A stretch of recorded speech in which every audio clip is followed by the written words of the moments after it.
I will talk about excellence in teaching and how to reward excellence in teaching.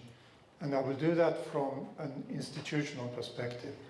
And I will use my university, Lund University. I will say something about that university in a minute. And I will use that university as a showcase. Because we have had a system for rewarding teaching excellence for the past more than 15 years.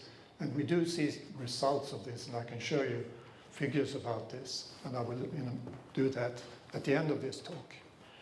But first, just a few words about where I'm from. This is a satellite picture of the Nordic countries. So we have Denmark, Norway, Sweden, Finland, the Baltic countries, and northern Germany here. And I'm from this part here, which is the very south of Sweden, very close to Copenhagen, the capital of Denmark. The university, Lund University, was formed in 1666. And Sweden is known, and the Nordic countries is known to be a very peaceful place of the world. It wasn't then. We were constantly at war with, especially Denmark. And the University of Sweden was placed in Lund by the Swedish king to conquer that part of which was then Denmark. It was done in a very cruel way, I would say, but very successfully, because we are Swedish now, and we don't even think of us as Danish. Lund is a city of about 120,000 inhabitants. The university is about 40,000 students. So you see the students are very much a part of this city. There are students everywhere. And there's a cathedral from the 12th century. So it's an old city with an old university.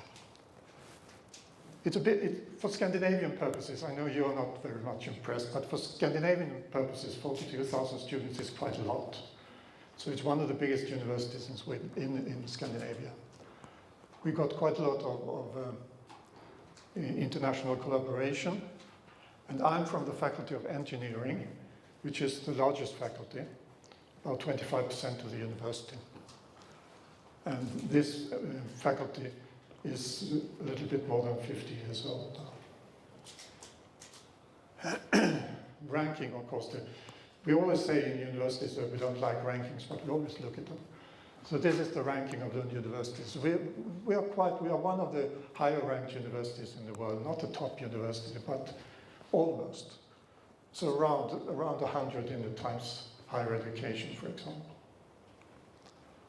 So today I will talk about excellence in teaching, and I will start with a little bit about institutional development in general. And then I will give you the case of what we have done and what has happened at my university. And I will end again then with institutional development and show you examples that we can give you to show that things do happen if you stick into this. So our approach is to try to, this one is a little bit in the way, try to influence, try to influence cultures in the organization and to make these cultures take teaching more and more seriously. And the reason, or the way we do this, is to try to encourage more and more scholarly conversations about teaching and learning at all levels in the university. If you look at organizational change and ask the question, why do things change? Or why don't they change in universities? One answer to this question you can find from Raymond Caldwell, who wrote a book in 2006 about this. And he introduced 4 levels of agency.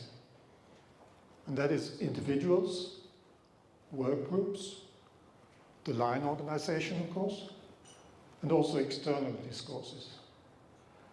And he argues that these levels of agency must be interconnected.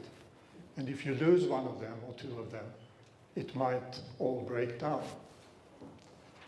And at the end, I will try to come back to these four levels of agency and see, can we live up to this?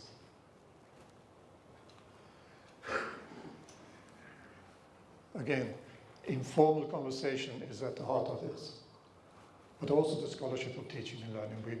We do want teachers, and we demand of our teachers at our university to be involved in not only scholarly conversations, but also to be public about what they do in teaching and learning.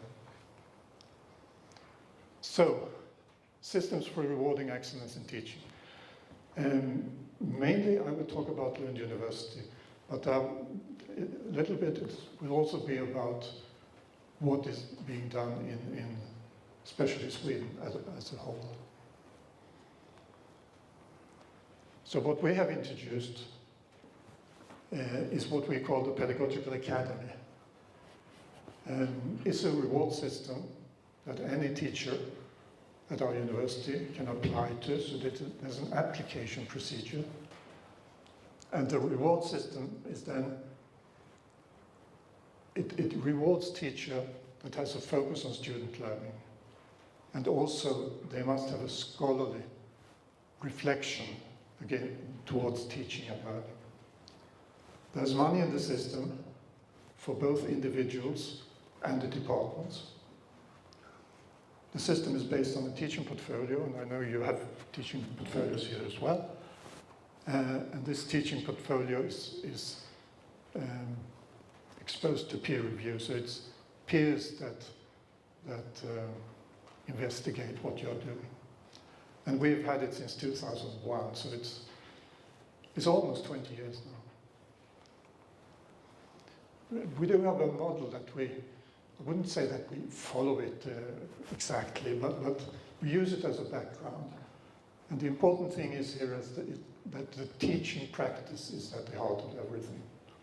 So you always have to think about what are we doing in our teaching practice? What does the teaching look like? It's quite easy sometimes to, when we discuss these things, especially at pedagogical conferences, we tend to forget, or we tend to devalue the teaching. But it is teaching that we are doing as academics. And we should do. And we should take teaching seriously. We always talk about learning. And of course, the reason we teach is to learn, for students to learn. But never forget that teaching is important. But besides teaching, it's also important that we are able to observe what's happening. And to be able to observe teaching and learning, we have to know about theory. So we have to have knowledge about teaching and student learning. And as the DVC said, teaching without knowledge about teaching is not worth very much. But I could argue a little bit against what he said. Or not, I agree about everything, but it's not enough to have knowledge about teaching. You have to have your own discipline and integrate that with knowledge about teaching. So it's very important that you never forget your own discipline. And if you are a scholarly teacher observing teaching and learning, you use your theoretical knowledge, then you're probably better off planning for a better teaching. And of course then a better practice. We would call this, the upper part here, teaching skills. The teaching skills are paramount, extremely important, but it's not all. We would like to say that you need pedagogical competence, which involves, of course, teaching skills, but also the other things, theory especially. And it's important that we go public with what we are doing. Just a few words about the system. As I said, any academic teacher at the university can apply to the Pedagogical Academy. Do that with a teaching portfolio. Should involve scholarly reflections and integrated examples from their teaching. Recommendations from the head of department, CV, and also discussions with critical friends. This is the application that any teacher can hand in to the university. The assessment is then a peer review assessment. So we have assessment groups. It's mainly internal, and we do have reasons for that, and I'll come back to that in a moment. But we also have at least one external assessor in these groups. They interview applicants, they write an assessment protocol, and the decision is taken in the teacher appointment committee and also with the dean at faculty level. If you're successful, you get the title, Excellent Teaching Practitioner. You get a raise in salary for the individual teacher per month, and you also get extra teaching grants for the department. And I know who is paying for this. Unsuccessful departments pays for what successful department gets. So there's no extra money in the system. We just redistribute money. So if you're successful, you get extra money. If you're not so successful, you get a little bit less of money. So what should you know? How are you assessed in this system? There are different assessment areas. And these 5 areas are especially important. And if you look at reward system, we have got more than almost 30 different reward systems today in Sweden. When we started, it was only us, we were first. And if you look at the different systems over the country, they differ a little bit, but you can always see that the assessment criteria fall into these 5 categories. So there are criteria about student learning, about the discipline, about professional development, scholarly approach, and pedagogical leadership. And I will just quickly say something about each of these. So focus about student learning has to do with that you should demonstrate that your teaching practice is directed towards the learning of the student. And of course this means that your teaching is extremely important, but you have to connect it to what happens at the other end. And how students' learning is developed and influenced by the actual teaching activities is important. So you have to be able to explain, why are you teaching like this? Why are you using these methods, these activities? And reflect and argue, I do that because. And also, I have evidence for student learning. So if you do this, you're certainly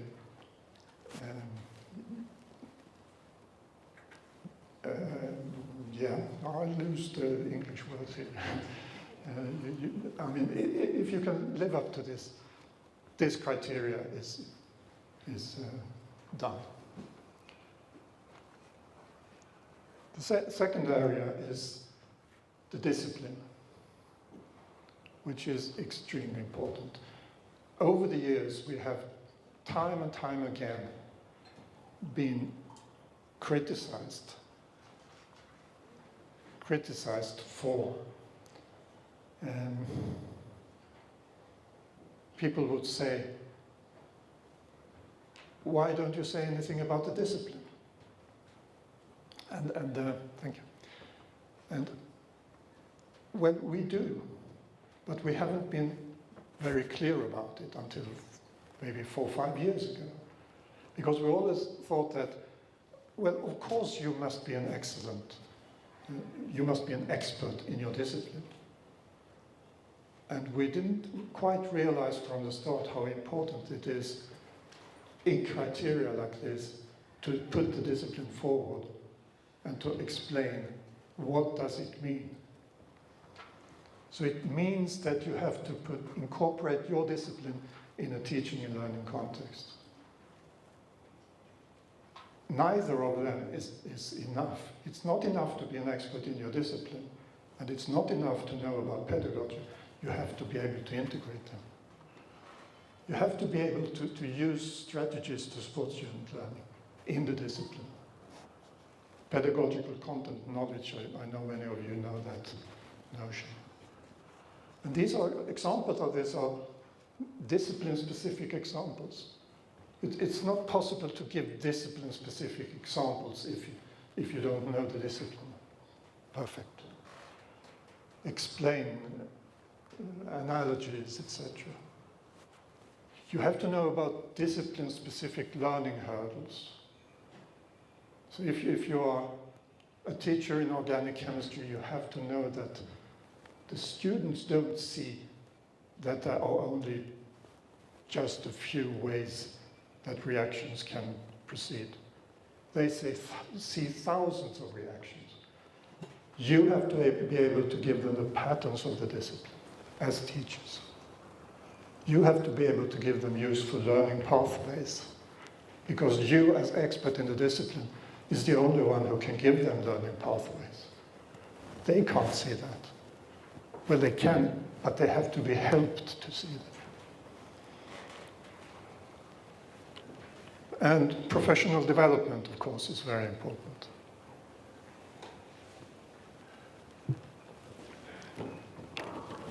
You have to be able to show in your application that you have systematically worked with this.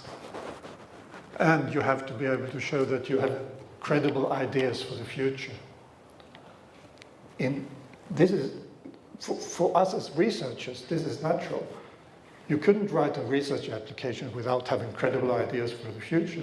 But as a teacher, you should also have credible ideas. What would you want to do in 1 year, in 5 years, in 10 years' time, etc. A scholarly approach that has got to do with the scholarship of teaching and learning.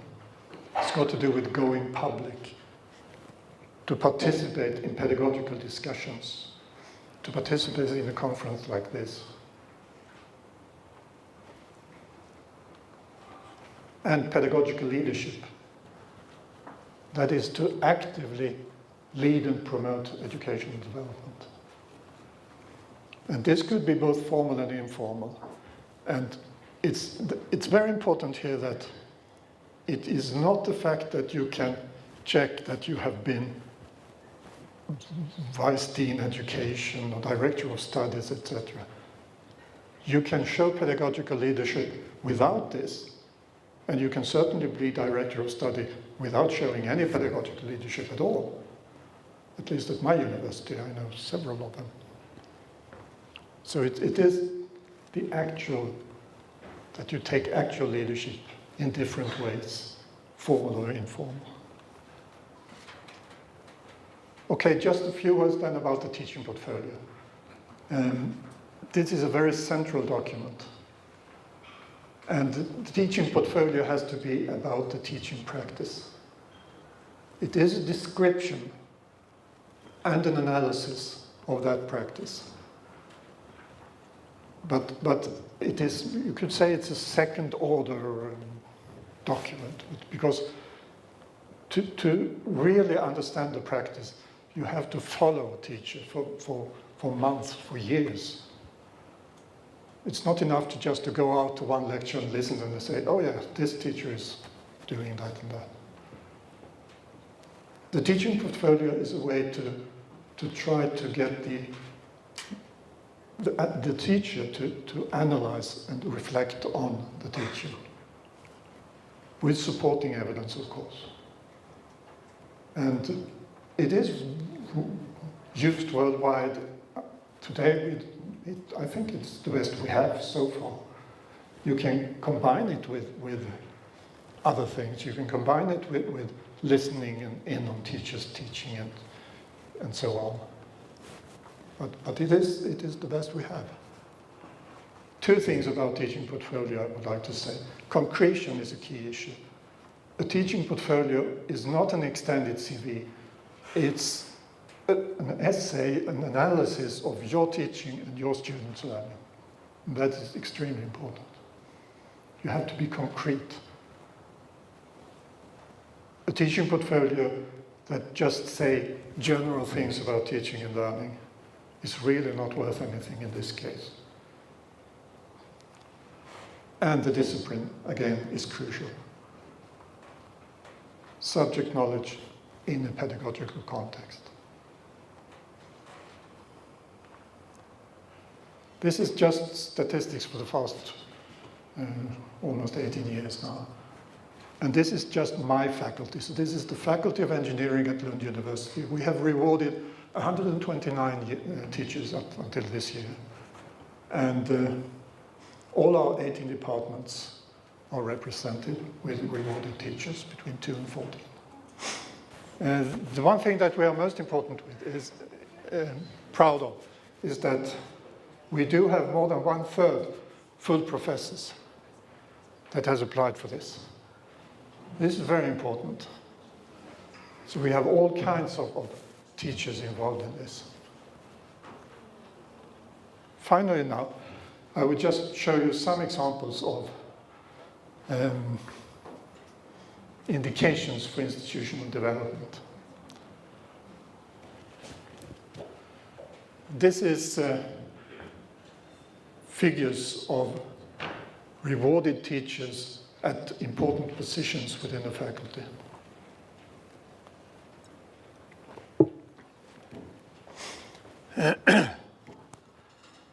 So I looked at,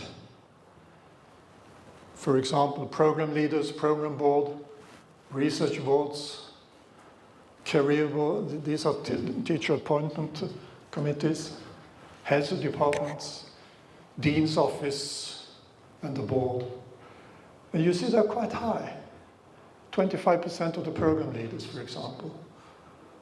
39% of the heads of departments are rewarded teachers. They are rewarded excellent teachers at the Faculty of Engineering. 40% in the dean's office and 56% of the board of the Faculty of Engineering. And if you compare this to all academic teachers at the faculty, it's about 18, maybe 20%. So what does this say? It says that rewarded teachers are overrepresented at important managerial positions. Why? Well, probably they are ambitious and they want to get forward in the system. But it's very, very important. I mean, the heads of departments, we have 18 heads of departments and 8 of them are rewarded teachers. They meet with the dean every second week. And when they discuss things about teaching and learning pedagogy, strange idea will not come through anymore. Because we have 8 excellent teachers, they will always put teaching and learning at a very high level at least. So it's important. If you look at the dean's office, there are 5 persons there. It's a dean, the pro-dean, and 3 vice deans. 2 of the vice deans are excellent teachers. Extremely important. We do have course evaluations, of course, at our institution. And we use an Australian course evaluation system called the Course Experience Questionnaire. I'm not familiar if you know about it, but it includes different scales, for example, good teaching, clear goals, etc. And we looked at this course evaluations from different years, and the result is that we can see that rewarded teachers place themselves above the average teacher, significantly above, which is also important because we can reward excellent teachers from the university, but do the students agree with us? Obviously they do. It's not a good system if the students think quite differently than we do. If you look at the assessment group members, as I said, they are mainly internal. It is very easy to get academic teachers to take part in the assessment process. I often get the question, how do you get them to be involved? They want to be involved. For example, this year we had 20 teachers in the assessment group and 1 external. All but 2 are willing to continue next year. And 1 of them will go to have a child, so that's understandable, for example. And the blue text at the bottom is very important. These assessors, they carry important experiences with them in discussions, conversations, all over the faculty and university. And I think this is the most important thing. If you look at the development in Sweden for reward system, we have, as I said, almost 30 different systems now. And we started here in 2001. So we were first. And all the other systems, they have developed their own system, but they have always looked at our system and used experiences. Also Norway, Denmark, Finland have introduced similar system. And they have, in different ways, for example, in a white paper to the Norwegian Parliament, they especially looked at our system.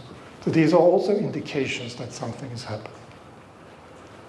If you look at the quality enhancement of portfolios, we looked at that and we have written about it, actually in a book that is published here in South Africa. So we looked at the additional, how do teachers reflect on their practices, the scholarly approach, teaching and learning, the going public thing. And we see a very clear development over time here. And some critics would then say, of course you see a development over time. You teach them how to do it. They look at others.